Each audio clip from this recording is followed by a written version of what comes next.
téèyàn bá sún ewúrẹ́ kun kiri yóò yíjú padà sẹ́ni náà. Ọ̀rọ̀ yìí ló ti ṣẹ mọ́ Fọlá Tinubu, ẹni tó jẹ́ ìyàwó tí ọkọ Lizzy Anjorin ti fẹ́ rí tẹ́lẹ̀, látàrí báwọn èèyàn ṣe sọ fún pé nítorí tí ẹni Lizzy Anjorin ṣe ń bá Ìyábọ̀ Òjó jà, èyí tó mú kóbìnrin náà jáde tó ṣe fọ́nrán kan síta tó sì sọ pé kí Lizzy Anjorin kó fi òun sílẹ̀, kó yéé lé àwọn aláàánú kúrò lọ́dọ̀ òun, látàrí bó ṣe jẹ́ pé gbogbo àwọn tó fẹ́ràn òun tó ń ràn òun lọ́wọ́ ni Lizzy Anjorin dìde ogun sí. Obìnrin náà tẹ̀síwájú náà rẹ̀ wípé òun kò rí ti Lizzy àtọkọ tó gbà lọ́wọ́ òun rò rárá o, iṣẹ́ òun, ọmọ òun àti báyé òun ṣe máa da lòun gbájúmọ́ tó sì jẹ́ kókó fún òun, tó sì ń ṣépè ńláńlá fún Lizzy Anjorin àti wípé òun ò rí irú ọ̀rọ̀ yìí rí pé kéèyàn gbọ́kọ lọ́kọ kó tún máa báwo ẹni bẹ́ẹ̀ náà jà. Àwọn ìwà yìí tí Lizzy ń wù ló mú káwọn máa sọ pé ó yẹ kí ìjọba bá wọn dá sí i, látàrí bí Lizzy Anjorin ṣe ń gbá àwọn ọmọ ọlọ́mọ ṣépè tí kò sì jọ pé ó fẹ́ dẹ́kun níwà náà. kí n rẹ́sì ẹ̀ wà tí Ìyábọ̀ Òjó jọ máa ṣọ́kù papọ̀ láìpẹ́ ọjọ́ yín ni, torí mi ò pè é sí bí olórí burúkú yín ẹ̀ ń fòkú gba donation, kò sẹ́ni torí ti yín rò. You don't understand? Jẹ́jẹ́ mi ni mo jókòó sí. Ṣé Bridget ó ń já fi kan ẹ sọ wípé ambassador body odor princess ó já fi kan ìyàwó Anini àwọn orúkọ ẹ̀ nìyẹn ambassador body odor. Àwọn ọmọ Gistlover ni àwọn ọmọ Ìyábọ̀ Òjó gbogbo wọn lọ́hùn ẹ̀pọ̀jọ wà nínú gúrùpù ni ọjọ́ wà nínú gúrùpù ni. So ẹ jẹ́ ká gbádùn Ìyábọ̀ Òjó, ẹ jẹ́ ká gbádùn interview ẹ̀. Ẹ̀rí kú tó lọ gbé ẹnu ìṣòwò ó tún gbé Quran, obìnrin yẹn ló gbà mí lọ́wọ́ ẹ̀. Ẹ jẹ́ ká ti ẹ̀wẹ̀ sí wọn díẹ̀ ká tó máa lọ. Ẹ jẹ́ ká wẹ̀ sí ẹnu ìṣó àti Ìyábọ̀ Òjó díẹ̀. Ẹ̀sìn yìí pọ̀ fún wọn, wọn ò ní bọ́nú ẹ̀sìn yẹn. Ẹ̀sìn yẹn pọ̀ gan-an, ó dáná ẹnu ìṣó fẹ́. Ó tiẹ̀ ní ṣó kan tó kọ́kọ́ ṣe jẹ́ ń wá yẹn lọ. Ó ní ṣó kan tó kọ́kọ́ ṣe, ó dà pé download ló wà. Ẹ má wọrí, ẹ jẹ́ kí n play yẹn. Ìyábọ̀ ti fi donation báyé jẹ́ gan. Ẹ wọlé. Lójútì. Ẹ máa gbọ́. Lójútì mi. Mo ti gbọ́, mò ń bọ̀. Ṣé bó ti ní mi lójútì? Ṣé bí Ìyábọ̀ Òjó tó dẹ̀ ń fòkú ọmọ ọlọ́mọ gba donation? Tó dẹ̀ ń fòkú tiẹ̀ náà gba donation, ṣé bó lójútì? Ambassador body odor ni. Ó ń já fi kan Bridget. Ṣó ẹ dùn bí? Wàláì ṣó ẹ lọ àwọn èèyàn fẹ́ rẹ́rìn pa. Ó dà bó ti ṣe àwọn èèyàn gan.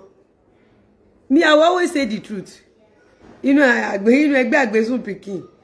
Ambassador, ẹ jẹ́ ká gbọ́ jàre, ẹ máa gbọ́. For the fact pé mo wá bá ẹ̀rọ aláìlójútì. Lójútì. Irú kí ló tàn níbi báyìí tójú ẹ smooth. Tójú ẹ padà wá ríra dáadáa. Inú mọ́tò ní mọ́tò tó wá lọ jókòó sí. Ó tún tan engine. Lórí pé wà tí Ìyábọ̀ fẹ́ gba donation fẹ́ ṣe show fún Lizzy. Ṣé o fẹ́ forúpa rẹ̀ ẹni?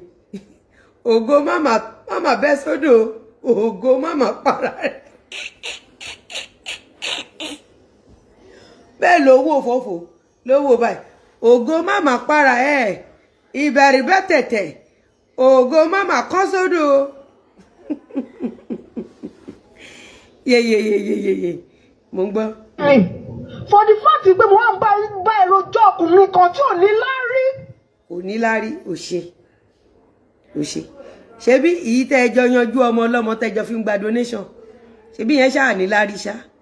Ò ṣe mo dúpẹ́. Ẹjọ́ ẹ̀kọ́ àwọn tó dáwó fún ẹni. Àwọn tó dá má bínú. Pẹ̀lẹ́, a ṣẹ̀ṣẹ̀ gẹ̀ẹ́tì ẹni. Pẹ̀lẹ́, ẹ̀rọ pẹ̀sẹ̀. Pẹ̀lẹ́. Èwo náà fún ẹ mú ń bẹ̀. Ògo kàsóńgò, èwo náà fún ẹ mú ń bẹ̀. Kò ní láárí àbí ó ṣe. Adúpẹ́. Ṣé Ìyábọ̀ ṣáà ní láárí ṣá? Pẹ̀lú òkú Sàríyù, òkú àtòkú Mohbad tó fi ń tọrọ bára. Pẹ̀lẹ́. Gbogbo ẹnu mo fi fọ́. Ọkùnrin tó bá ní láárí. Kò ní láárí, ó ṣe, mo ń gbọ́. Kò ní kó lọ lé obìnrin. Ṣọ́kùnrin tó bá ní láárí máa ń gbọ́mọ lọ́mọ travel. Tó dẹ̀ gbédé. Tí àmọ́ venue tọmọ ti kọrin. Tádẹ̀ rí royalty ọmọ dọ́là. Ṣọ́kùnrin tó ní láárí a máa ṣe bẹ́ẹ̀. ṣọkùnrin tó ní lárí a máa lọ yọmọ ọlọ́mọ lọ́dọ̀ ọ̀gá ẹ̀. What is it? ṣé ìṣó Fẹ́yìmúṣu Sàríyù ọkùnrin tó bá ní lárí ò kì í gbọ́mọ ọlọ́mọ travel out ká má mọ venue. Ọkùnrin tó bá ní lárí kò ní push narrative pé ọmọ ọlọ́mọ ó ṣàbúrú fọmọ ọlọ́mọ. Ọkùnrin tó bá ní lárí ó gbọ́ mi kò ní máa gbọ̀n rìrì ṣàbúrú lórí social media. Tí Ìyábọ̀ Òjó bá ní lárí ṣé yẹ kó máa fòkú ẹ̀ gba donation. Tí Ìyábọ̀ Òjó bá ní lárí ṣé yẹ kó máa fi òkú Mohbad gba donation. Ọlọ́run ṣe orúkọ mi ò sínú WhatsApp group ará ilé mi kankan ò sí ńbẹ̀. Nice meeting you. I'm one of your biggest fan in London. Oh, Afa Prince, how are you, my brother? Ṣé wà dáadáa?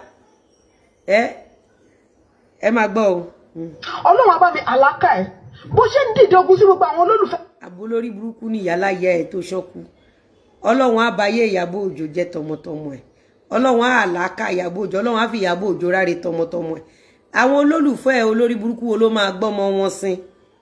Tí wọ́n ń ba ṣe ọwọ́ yìí tó ń ṣiṣẹ́ jẹ́ láti fi tọrọ bárà fún lórí burúkú òkú ọmọ títí ẹ̀. Ibi tí ìjà náà máa yọrí sí kò sẹ́ni tó mọ̀ ọ́.